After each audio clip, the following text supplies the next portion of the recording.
kung bakit paulit-ulit ang salitang ito. Obedience. Tila ba pilit na itinatatak sa utak ng mga tagapaniwala ang salitang ito? Are you perfect in obedience? Oh, I will kill you if you will not obey me. Magandang araw po sa inyong lahat. Sir JR po ng Usap-Usap University and we are back. Nagbabalik na naman po tayo sa ating pong regular episode at para po sa mga baguhan po sa ating channel, oy tuloy po kayo. Ang ating pong ginagawa rito sa U3, tayo po ay nanonood ng iba't ibang mga religious discussions, religious preachings, mga sermon at iba pa. And para po sa ating episode ngayon, ito po ay napaka in-demand, I have to say. Ang second video po, dahil dalawang video po ang meron po sa ating bibigyan po ng reaction ngayon, ang second part actually is a request of Brother Clark. So ito ay patungkol po sa pinaka-controversial ngayon na preacher. Ito po si Pastor Apollo Quiboloy. At alam naman po natin, sa mga latest po na update, siya po ay nahuli na. At makikita nyo rin po yan sa atin pong community post na palagi po tayo nagbibigay ng update. So as a reactor, ang akin pong background, ako po ay dating university debater mula po sa MSU IIT. Ako rin po ay nagdebate sa ABS-CBN News Channel. At ako ay member ng isang international public speaking organization, ang Toastmasters International. Ayan, magbibigay tayo ng kaunting paalala. Hindi po ito meant yung atin pong mga opinion, yung mga views po natin or mga counterpoint po na rini-raise po dito po sa ating mga videos. Hindi po ito substitute or alternative sa inyo pong biblical learning. Ano po, hindi po ako mangangaral at hindi po ako nag-e-espouse ng kahit anong reliyon. Hindi po ako magsasabi na huwag kayong umanib rito o aanib kayo rito. So please take it with a grain of salt. So paumanhin na po kung masasaktan po kayo, pero hindi po yun ang intention ng ating channel. So let us watch this video together mga kayuti. Samahan niyo po ako. Let's go! Nakakasindak ang prayer mountain ng Kingdom of Jesus Christ sa itaas ng bundok. Nakakalula sa lawak at ganda. Di mo iisiping nasa Pilipinas ka. Pero di mo aakalaing isang religious group ang nakatira rito, ang Kingdom of Jesus Christ. It began the year 2000 pataas na. Leader ng grupo si Pastor Apollo Quiboloy. Tinaguri ang appointed son of God para sa may 6 na milyon niyang miyembro. Magarbo si Quiboloy, malayo sa simple at ordinaryong mga apostoles ni Jesucristo.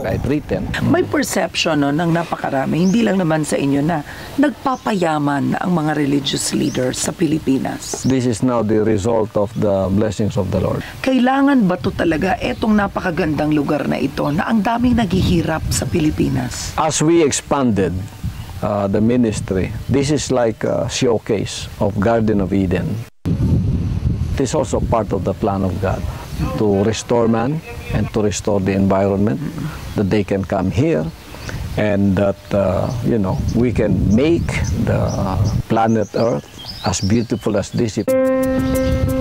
Gumastos ng 300 milyong piso ang grupo para maipatayo ang Malaparaiso at 10 ektaryang prayer mountain ng Kingdom of Jesus Christ. Sa tulong ng may 1,000 church volunteers, malamansyon ang 3 dormitoryo at bawat isa ay may 40 kwarto at naka-landscape ang mga hardin.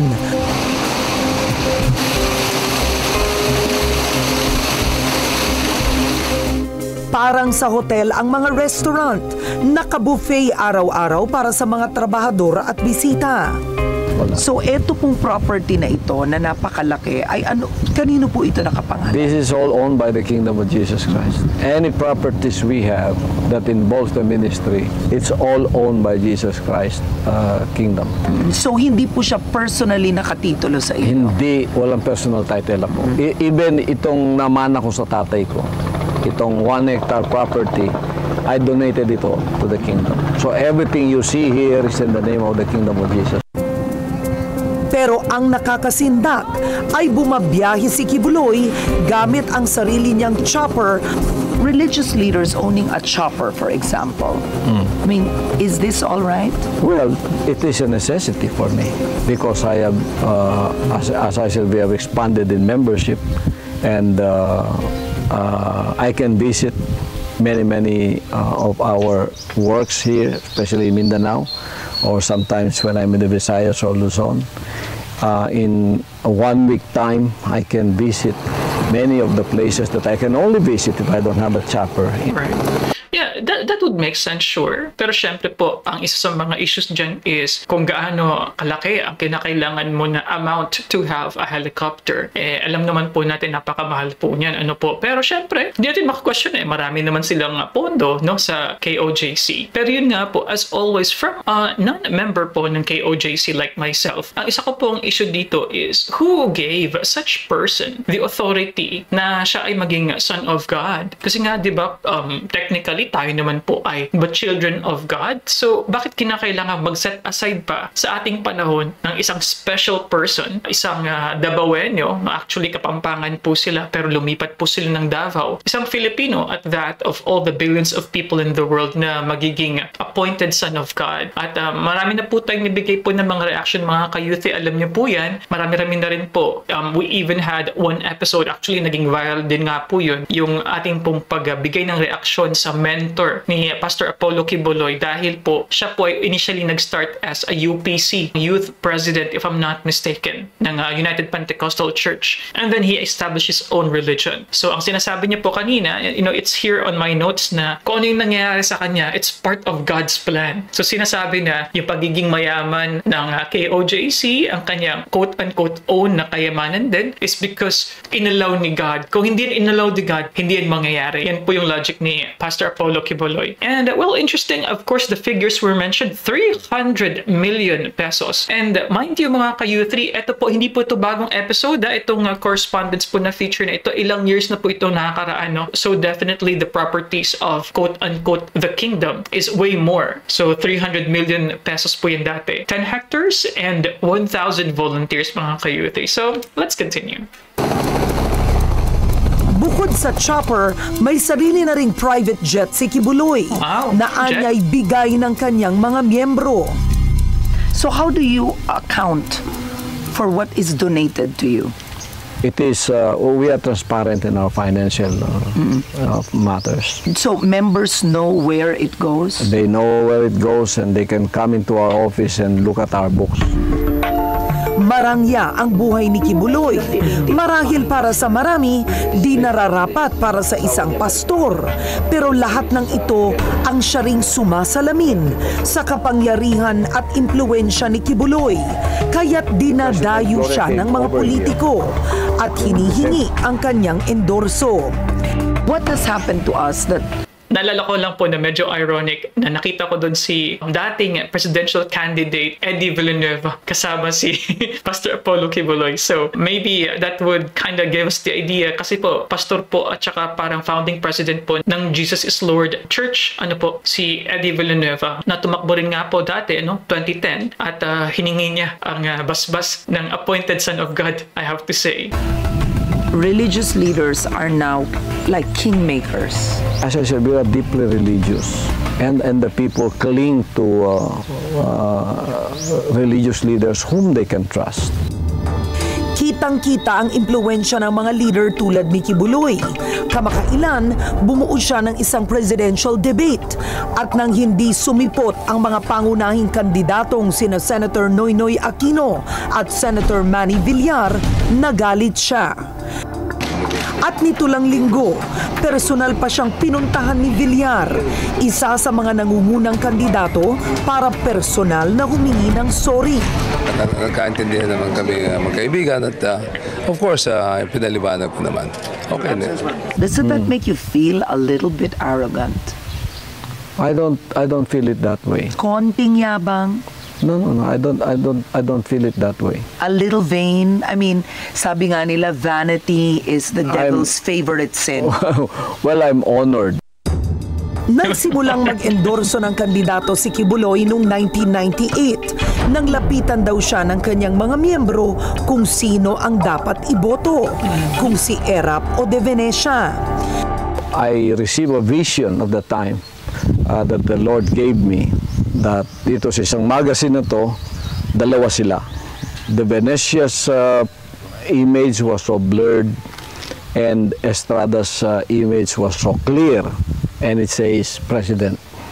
So yun ang hint sa akin na he's gonna win this election. That happened not once but twice or thrice, and then I told the membership about it, and I said, if you don't want to waste your vote, then vote for this man.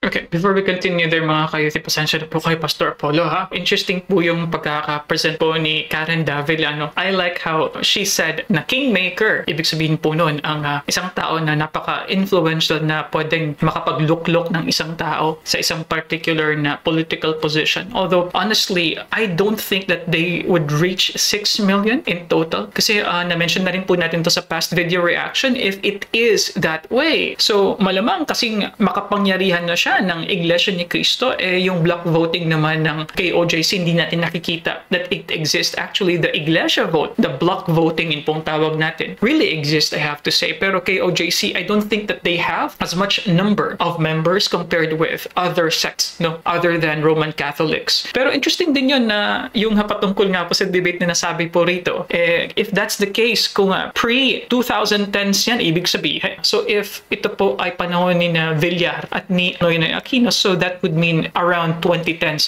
or before 2010. 14 years ago na po itong documentary na ito. So interesting so far. I also like how Karen Davila mentioned about vanity, ang devil's favorite sin. And then Kibuloy said, I'm honored.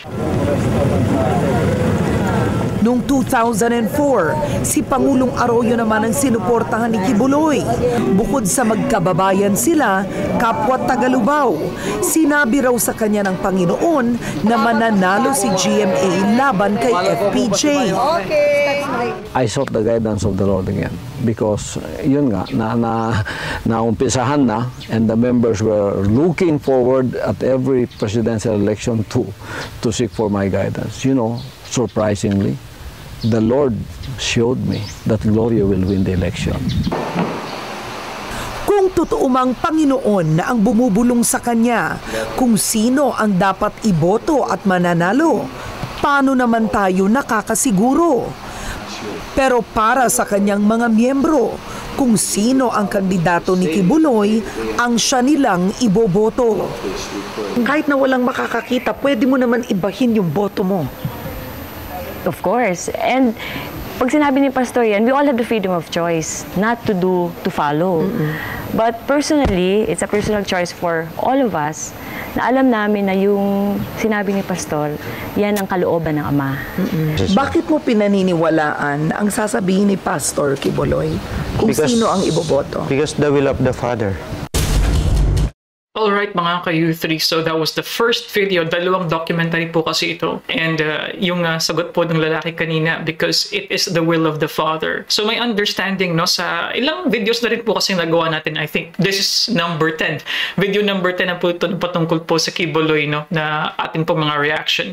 And I remember in one of those episodes na ang kanilang thinking po ng members po ng KOJC is kung ano ang declaration ni Pastor Kibuloy, that is the will of the Father. Kasi ang parang thinking nila dyan is the will of the Father through the appointed Son of God, mga ka-U3. So, kung maliman po ang pagkakaintindi ko sa atin po mga ka-U3 po na member po ng KOJC, please comment below what can you say about this. And for the second part of our video, this will be another documentary. Ito medyo mahaba-haba ito kumpara sa first one ng The Correspondence. Ang title nito actually is quite interesting. And it's a very popular po na documentary ni Mr. Nada, The Most Evil Greedy Pastor in the Philippines.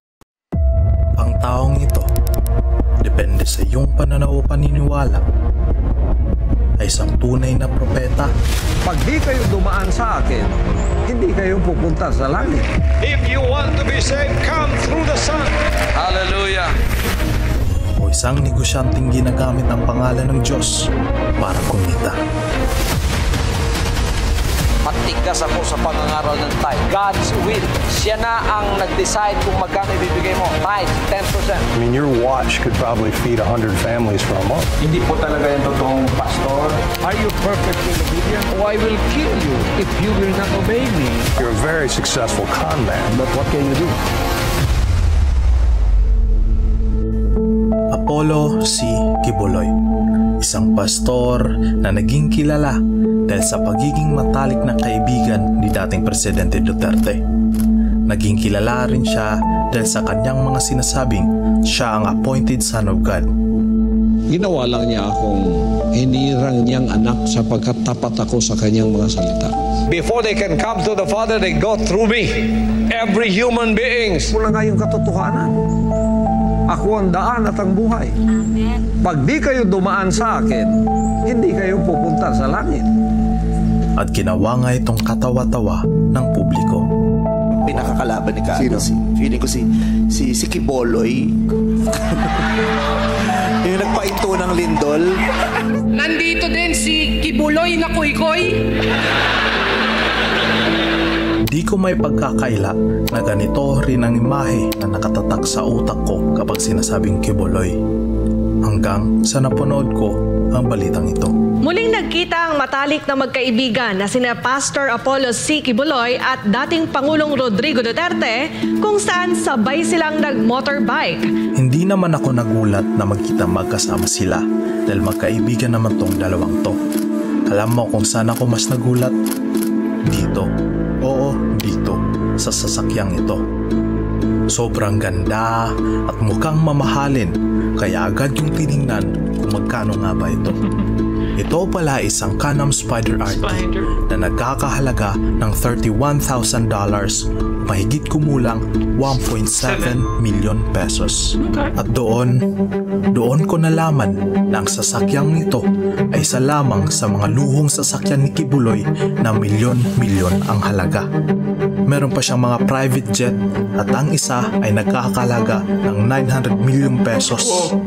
Belfort 29 private helicopter, 350 million pesos. Mercedes-Benz G-Class, 16.5 million pesos. At maliban sa mga maluhong sasakyan na ito, meron din siyang mga ari-arian na bilyon-bilyon ng halaga. Katulad ng Kingdom, isang indoor arena na mas malaki pa sa Philippine Arena. At kung matatapos ang proyektong ito ng pinakamalaking indoor arena sa buong mundo. Tinatayang 13 billion pesos ang budget sa proyektong ito. Tama yung Prayer Mountain, isang pasyalan na malaparaisong lugar na may 8 hektaryang lapad. Tinatayang 2 billion pesos ang halaga nito. Glory Mountain, isa ding pasyalan na may sukat na 25 hektaryas, tinatayang 1.5 billion pesos ang halaga nito. Sunshine Media Network International o SMNI, isang TV station na may estimated net worth na 250 million pesos. At bukod sa marami siyang kilalang politiko, ay namimigay din siya ng mga ari-arian, mga sasakyan at nagpapahiram din siya ng mga private jets and helicopter sa mga politiko. Okay, before we continue, dahil dito sa first part po ng sinasabi ni Mr. Nada sa kanyang documentary, so ito po yung connection ni Pastor Apollo sa mga politiko. But anyway, so ito po, pinapakita nga po ang pagbibigay ng mga gift, ng mga property, at least here kay Mayor Duterte. And aside from that, no, yung mga property mismo, ang Kingdom, 13 billion, 2 billion. So makikita mo talaga na luxurious. Although the members of KOJC and Pastor Apollo may say na, uy, ginagawa ko lang naman ito kasi for the glory of the kingdom. Ito, nagagamit naman ito, pero yung nga, luxury things na po kasi, no? So it really makes us think na sabay-sabay ba na umaangat sa buhay ang lahat ng member ng KOJC o ang mga nasa pamunuan lamang nito? At syempre, the beloved pastor, quote-unquote, ang nagbe-benefit sa mga contributions o sa mga pondo at contribution nga na nalikom ng mga miyembro. Si Pastor Kibuloy ang nagpahiram po ng eroplano at helicopter kay Duterte noong panahon ng kampanya. At ayon sa isang report, si Kibuloy ay may estimated net worth na $160 million o mahigit kumulang 8 billion pesos. At sinasabi niyong ang taong ito ay isang pastor at hindi negosyante? Ngunit saan? Saan nga ba nanggagaling ang kanyang mga yaman? Ito ang katanungan sa aking isipan. At doon ako nagsimulang tuklasin kung ano nga ba ang katotohanan. Kingdom of Jesus Christ, ang simbahan na itinayo ni Pastor Apollo Kibuloy noong 1985. Nagsimula siyang mangaral sa 15 tao at ngayon meron na siyang humigit kumulang 7 milyong miyembro. Simple lang ang paniniwala ng simbahang ito. Sinasabi ni Kibuloy na siya ang pinili ng Diyos at siya lang ang susi at daan para makupunta sa langit. Pag di kayo dumaan sa akin, hindi kayo pupunta sa langit. Sino ba naman ang ayaw mapunta sa langit, di ba? Ngunit paano? Simple lang, kailangan mo lang sundin ang 3 misyon ng simbahan. Una, ang spiritual revolution. Naniniwala sila na para makapunta ka sa langit ay kailangan mong magsisi. True repentance. Ayon sa kanila, ang repentance ay ang pag-isantabi ang pansariling interes at unahin ang kagustuhan ng Diyos. Pangalawa, ang revolution of excellence. Naniniwala sila na bago ka magsilbi sa Diyos, dapat lagi mong binibigay ang iyong pinakamahusay na gawa sa lahat ng bagay o excellence. At ikatlo, ang financial revolution. Naniniwala sila na para matanggal ang kahirapan at pumasok ang kasaganaan at biyaya sa iyong buhay ay kailangan mong magbigay. Ayon sa kanila, kung ikaw ay magiging masunurin at doon ka lamang bibigyan ng Diyos ng mga biyaya. Okay. So, na-mention na rin po natin yan mga ka-youthy sa past video reactions natin. Well, tawag po natin dito, prosperity gospel. So, parte po ito ng doktrina ng marami po sa mga charismatic at mga evangelists at mga mega churches po sa Amerika. So, meron na rin po tayo sa Pilipinas. At hindi lamang po ito sa KOJC, meron din pong iba pong mga sekta na naniniwala na parang karapatan mo yan bilang isang Kristiyano na ikaw ay pagpapalain pa ng Diyos dahil yun ang destiny mo pero kinakailangan kang magbigay ng tama ng iyong mga ng iyong mga contribution. Maganda naman ang misyon ng simbahan na ito, ngunit di ko mapigilang mapansin kung bakit paulit-ulit ang salitang ito. Obedience. Tila ba pilit na itinatatak sa utak ng mga tagapaniwala ang salitang ito? Are you perfecting obedience? Oh, I will kill you if you will not obey me. At kung isa ka ng ganap na follower at disipulo ni Kibuloy, dito na papasok ang kanyang pagkita ng pera. Karaniwan sa mga simbahan ay umaasa lamang sa mga donasyon ng mga miyembro nito at kadalasan walang minimum kung ilan ang gusto mong ibigay. Ngunit ang simbahan ni Kibuloy ay sumusunod sa isang sistema ng donasyon na tinatawag na tithing. Ang konsepto ng tithing ay simple lang. Ang donasyon na ibibigay mo ay dapat 10% ng iyong kinikita. That is the tithes. Matigas ako sa pangangaral ng tithes. Hindi ka lang magbigay ng yung tithes, magnanakaw ka na. Pagkatapos magbigay ka ng tithes, huwag mo na baguhin yon because that is already God's will. Siya na ang nag-decide kung magkano ibibigay mo. Tithes, 10%. Kung ikaw naman ay may magandang trabaho, ay bibigyan ka ng financial quota o fixed donation na itong halaga na ito ang kailangan mong ibigay. I have given right away a financial quota, like just right away. When I get back, I just baptize and then they're giving me like $2,000 Singapore dollars. Isa ring paraan para may maiambag ang isang miyembro ay maging isang ganap na full-time spiritual worker. Ang spiritual worker ay ang mga taong nasa loob ng simbahan na nagtatrabaho para sa kanya. At so tuwing matatapos ang isang event, kinukumbinsi ang ibang miyembro na maging full-time spiritual worker ni Kibuloy. Kadalasan, mga teenager na miyembro ang kanilang kinukumbinsi. Sinasabihan sila na baka ito na raw ang kanilang great calling. Towards the end of the events, there is encouraging message that whoever want to join and become a full-time worker, it's going to be a great calling. This is the best calling of your life because you're going to be serving the best purpose, which is the Lord Jesus Christ. Mga manggagawa sa Espiritu. Yung manggagawa, yun ang tatanggap ng reward. Ang reward ay buhay na walang hanggan. Kaya huwag kayong manatiling new convert. Huwag kayong manatiling disciple. Huwag kayong manatiling member. Kailangan maging worker kayo in the Spirit. Pagka-worker in the Spirit na kayo, anak na kayong tunay ng Diyos na pwedeng pagkatiwalaan din. Hallelujah. At kung ikaw ay isa ng ganap na full-time spiritual worker, isa sa iyong mga trabaho ay ipapadala ka sa iba't ibang lugar para maglibot at manghingi ng donasyon. So I can tell you how we get a lot of money. Number one, pretend that you are a student. You are a student, you are a self-supporting student, and you are doing this for your study, to continue your study. You don't have parents, you don't have family, and yet you are surviving as a student. So they will give you a big chunk of money because they feel terrible. Now, the other thing is, we pretend that we were deaf and mute. Interesting. So we try to do the sign language pretending that we were deaf and mute. Ang iba naman ay pinaglalako ng puto, utap o mga kakanim para ibigay ang pera na kinikita sa simbahan. Miyembro ni Kibuloy nagpalimos sa airport para ibigay kay Kibuloy. Anong ginawa mo dyan? Ha? Anong ginawa mo dyan? Kasi wala nang membro mo na nagbinta ng photo. Naku, Kibuloy.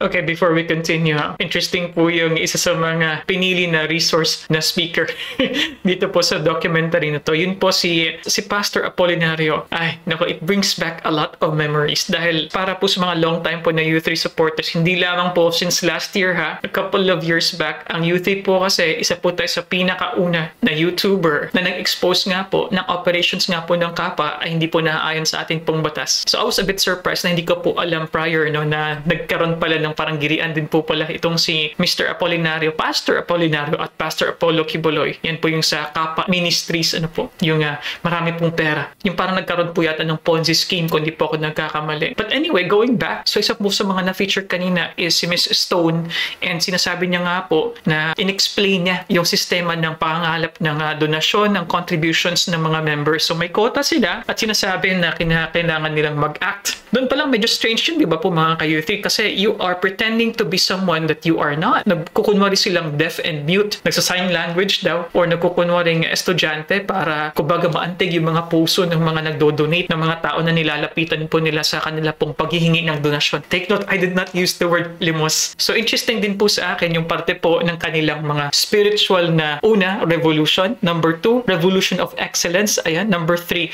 financial revolution. So alam na po natin sa number 3, yung prosperity gospel nga po. Pero interesting sa akin yung parte ng kanilang sistema, yung number 2. Na kinakailangan mo maging excellent. Ayan. Kung ikaw ay nanglilimos, be the best na beggar. Dapat meron kang diskarte. Gamitin mo yung smarts mo. I think that is the line of thinking that they had. And the first part, of course, yung spiritual revolution. You have to repent. You have to acknowledge, most likely, that you are a sinner and that only the will of the Father should be done through the appointed Son of God.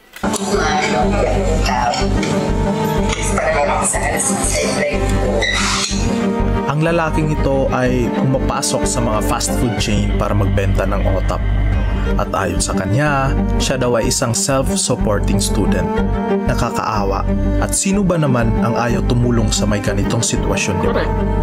Ang kaso, ang babaeng kanyang binibentahan ay dati palang full-time worker ni Kibuloy na ganito rin ang trabaho.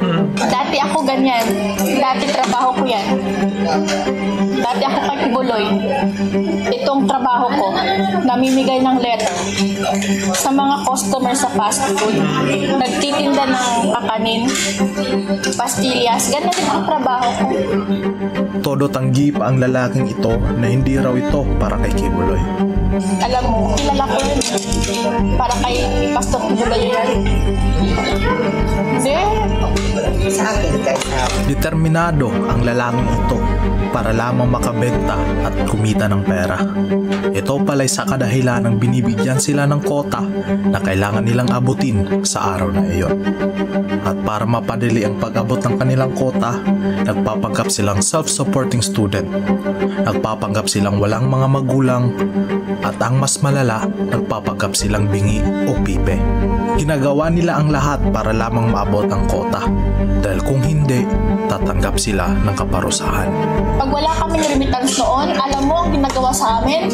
Pinapaskwat, pinapalo ng logbook.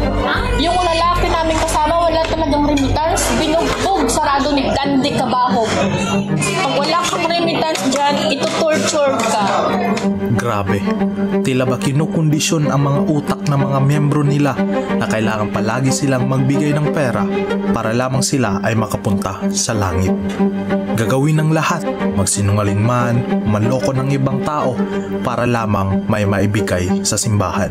Tila ba di ka pwedeng sumuway sa mga utos nila dahil para sa kanila ito na isang malaking kasalanan. And then you have to be obedient. Like you don't question whether you understand or not. You don't question. It's called for absolute obedience. Imaginin mo, 7 milyon ang naniniwala sa kanya at ganitong sistema ang kanilang ginagamit para magkapera. Ilang milyon kaya ang kinikita ng simbahang ito taon-taon. Kaya di na nakakagulat makakita ng mga ganitong gusali kapag mga may-ari ng simbahang ito. Ang mga gusaling ito ay nakapangalan lahat sa simbahan at kung isa kang miyembro ng Kingdom of Jesus Christ ay talagang nakaka-proud na makita kung saan napupunta ang iyong donasyon at ang iyong pinaghihirapang pera. Dahil nga sabi ni Kibuloy, ngunang kamong bisan pa ang inyong nahatag 10 pesos lang, usapos mga tagiya rin. Ang problema, saan nga ba napupunta ang milyong-milyong kinikita ng mga negosyong ito? Dahil ang mga gusaling ito na kanilang naipatayo na galing sa pera ng mga sariling bulsa ng kanilang miyembro ay hindi lamang basta simpleng gusali. Kumikita ito ng malaking pera o sa madaling salita, ito ay isang negosyo. Negosyong naipatayo dahil ginawang puhunan ang mga tithes, offering at donasyon ng mga miyembro. Saan napupunta ang milyong-milyong kinikita ng mga negosyong ito? Nakakatanggap ba ng kahit piso man lang ang mga miyembrong nagpuhunan sa mga negosyong ito? Hindi natin alam at baka hindi natin malalaman. There are 3 possibilities here. You are either the Son of God, or you're delusional, or you're a very successful con man. Kung ano man ang estado niya ngayon, ito'y dahil sa mga paghihirap ng kanyang binulag na mga miyembro.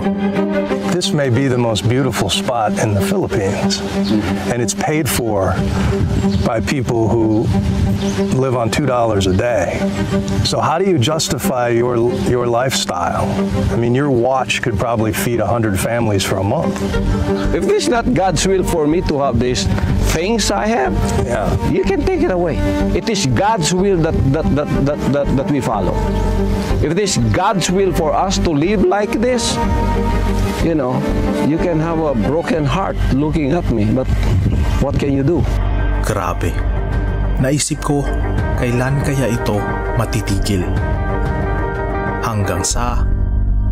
Wanted na ng FBI sa Amerika ang religious leader na si Pastor Apollo Kibuloy dahil sa pagkakasangkot umano sa sex trafficking, panloloko at pagpupuslit ng pera.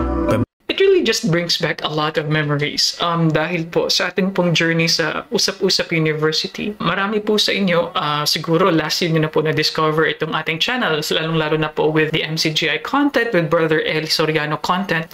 But actually, ang Usap-Usap University din po ang isa sa pinakauna na nagbigay po ng reaction sa FBI nga po na bulletin patungkol nga kay Apollo Kibuloy. Actually, we had this more than 2 years ago na po. We already made a content about this. Kaya yung iba po na mga nagsasabi, yung mga basher po ng ating channel na ngayon pa lang nakikiride kay Kibuloy kasi nasa news, di nila alam na ilang taon na po tayo po ang pinakauna po na nag-expose din po sa ating pong channel patungkol nga sa sinasabing appointed son of God. But anyway, I like this part of the documentary na kung saan papunta na nga po sa current situation po ngayon. Pebrero noong 2022, naglabas ang FBI ng Amerika ng wanted poster ni Kibuloy. Ayon sa FBI, sangkot siya sa iba't ibang krimen kabilang na ang sex trafficking sa mga minor de edad, smuggling ng bultong-bultong pera at pamimilit sa mga miyembro na manghingi ng donasyon na kunwari mapupunta sa mga charity, ngunit ito pala'y para sa mga proyekto ng simbahan at para sa magarbo at maluhong pamumuhay ni Kibuloy. Inaasahang pupunta ngayong taon sa Amerika si Kibuloy para harapin ang patong-patong na kaso na nakasampa sa kanya. At kung isa kang miyembro sa simbahan ni Kibuloy na nanonood nito, wala akong intensyon na insultuhin ang iyong pagkatao, ang iyong paniniwala at ang iyong pananampalataya. Sa totoo lang, naniniwala ako na ang pananampalataya at paniniwala ay isang makapangyarihang bagay. Kaya nitong magbigay ng lakas ng loob, magbigay ng pag-asa, at kaya din nitong pagkaisahin ang mga tao para gumawa ng mga mabubuting bagay. Ngunit ang pananampalataya at paniniwala ng isang tao ay maaaring pagsamantalahan ng mga taong sakim at uhaw sa kayamanan. Pag humingi ako ng eroplano, bibigyan niyo ako. Humingi ako ng helicopter na maganda, bibigyan niyo ako.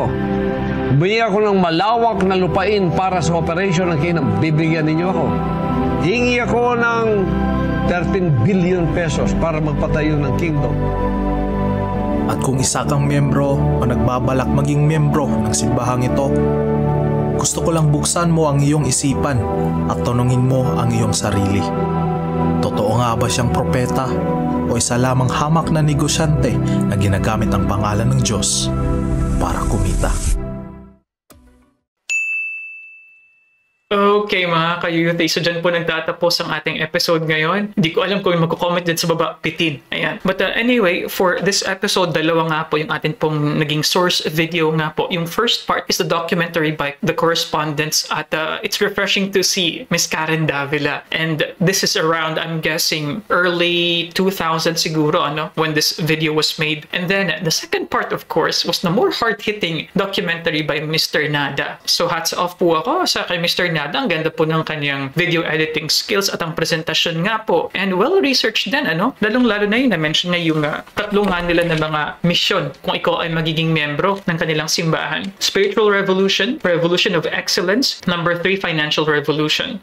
So, interesting yung sa last part ng video na ito, nasabi ni Pastor Apollo na kung gusto ko ng helicopter, bibigyan niyo ako. I'm wondering, how was it decided? Sino ang nagde-decide na, oy, ito yung request ni Pastor Apollo Quiboloy, sige bigay natin, meron ba silang parang board of trustees, something like that? If talagang merong separate na body na nagde-decide, or parte si Apollo Quiboloy ng grupo na ito na nagde-decide nga kung ano yung tatanggapin ni Pastor Apollo Quiboloy, or the third possibility is si Apollo Quiboloy lang din ang nagde-decide saan mapupunta yung pera nga ng kingdom, kasi isipin mo, siya naman yung Son of God appointed Son of God. And also, I would like to emphasize mga ka-youthie, yung pagiging systematized nga po ng kanilang pagkuha ng mga contribution, ng mga quote-unquote donations. Talagang mayroong mobility sa mga members, sa mga workers nila. Basta po kasi pera, malaki po talagang issue yun sa mga religious organizations. I think one way of looking at it, to make sure that walang nangyayaring kalokohan sa isang religious organization, the leader, ministro ba or whatever, sana sa membership nila sa kanilang congregation, dapat ipakita yung kanyang net worth, papaano siya yumaman, diba? Papaano nagkaroon siya ng ganitong increase sa kanyang wealth. Kasi titingnan din po natin, if everyone is practicing tithes, 10%, dapat makikita rin doon sa kanyang financial statement, ito rin yung kanyang tithes na binigay sa ating kingdom or sa ating church coffers, kumbaga. Pero para sa akin, para may peace of mind din yung mga members na hindi napupunta sa wala, hindi napupunta sa mga hindi magagandang mga investments o mga investments na pagpapayaman, something like that. But then, these religious leaders would just reason out na itong ginagawa natin para naman to sa atin pagpapalago lang naman ito, investment lang naman to ng ating simbahan, something like that. So mga ka-youthie, ayan, ano po ang comment niyo sa ating episode ngayon? If kayo po ay member ng KOJC, please comment below what can you say about that. Dahil sa totoo lamang po, syempre, yung mga membership po ninyo ng inyong simbahan is under attack by the media. So hopefully some of you could also send a video request containing a side that is pro Apollo Quiboloy or pro KOJC, mga ka-youthie. And hopefully you could tell us more why you believe what you believe. So, mga ka-youthie, maraming salamat po. Ayan, kung ikaw ay baguhan, meron tayong subscribe button dyan. You can click that. If you don't like this video, you can click this video here and playlist over here. And I'll see you guys next time. Peace. Bye-bye.